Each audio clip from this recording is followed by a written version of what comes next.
Blackmon. We spoke over the weekend, first on Friday night when you were inside of a church on the grounds of the University of Virginia.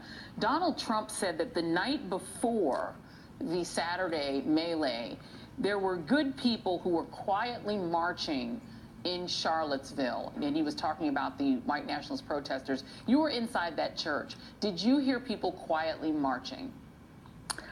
Thank you for having me on, Joy. And no, and I say these words with the utmost seriousness.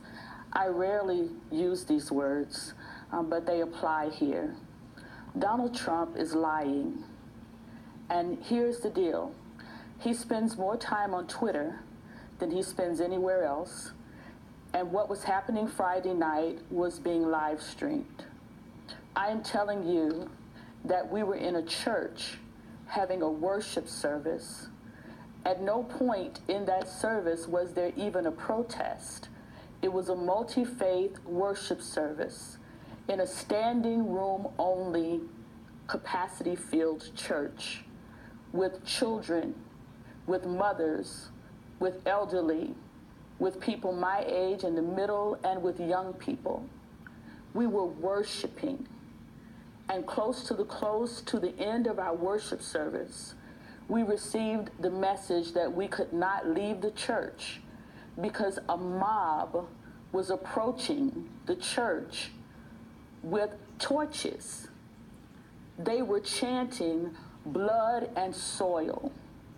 They were chanting, "You will not replace us." They were chanting, "Jews will not replace us." They were chanting, "White lives matter." And for over 30 minutes, we were not allowed to leave the church. When we were finally allowed to leave, we could not go out the front door for fear that we would be assaulted. We were ushered out the side door and the back into alleys. This is America in 2017. And I would not have believed it, Joy, as I was going to tell you before when we were trying to do an interview. I'm from Birmingham, Alabama. This is not the first time I've seen Klan rallies. It's not the first time I've seen Klan parades. But when I tell you that we got in a car to leave and had to drive through this mob, which was then on the sidewalks and not in the street, when I tell you that I wept as I saw people who had exchanged sheets for polos and Oxfords, many of them were wearing the Make America Great Again baseball cap, holding baseball bats in one arm and torches in the other. It is unconscionable that this president would suggest that that was a deserved thing that happened this weekend. And I mean, as chilling as that is, the next day then was pretty violent. And this was the time that I was attempting to talk to you during the weekend show. I want to play you what Donald Trump had to say about the people who were there protesting the removal of the statue on Saturday. Take a listen. You had a lot of people in that group that were there to innocently protest and very legally protest because, you know, I don't know if you know, they had a permit. The other group didn't have a permit. And of course, his event today was about reducing the permitting and red tape for infrastructure, so that's ironic. He also said that the people who were in your group, in the counter-protesting group, were violent toward the alt-right, so-called alt-right protesters, and set upon them with clubs and other implements. Is that accurate? Again, Donald Trump is lying.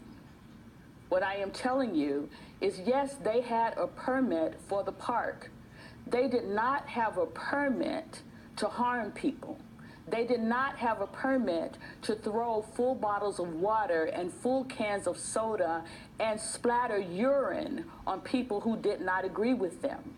Their permit did not cover that, Joy.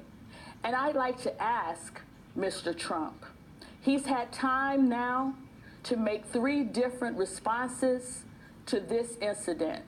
Has he even taken a moment to call the family of Heather and offer condolences on behalf of this nation? Has he taken a moment to consider the 20 people who were hurt and offer the sympathy of this nation. This is not a leader. This is not a leader. And I am ashamed of what is happening in our highest office. And lastly, Reverend Blackmon, just describe to us who were in your group, because Donald Trump has essentially described your group and the protesters, the counter-protesters, as equivalent to the neo-Nazis and white nationalists. Who was there to protest? That's very interesting, because this was a faith-based led group, largely clergy, all people of faith. Different faiths. There were Jews, there were Muslims, there were Christians. There indeed were some people who didn't profess any faith in that way, but just had a moral consciousness that said to them, it is not okay for people to descend upon a city, by the way, where the majority of residents are the descendants of the enslaved. It is not okay for them to descend upon this city and to wreak terror. We knew that this was going to be violent because we had the flyers, the promotional flyers, that these groups had already sent out. There were flyers calling for a race war, flyers calling to say, we're coming to take our country back. Are you kidding me? And this president wants to talk about revising history? Read some history. Black people built this country.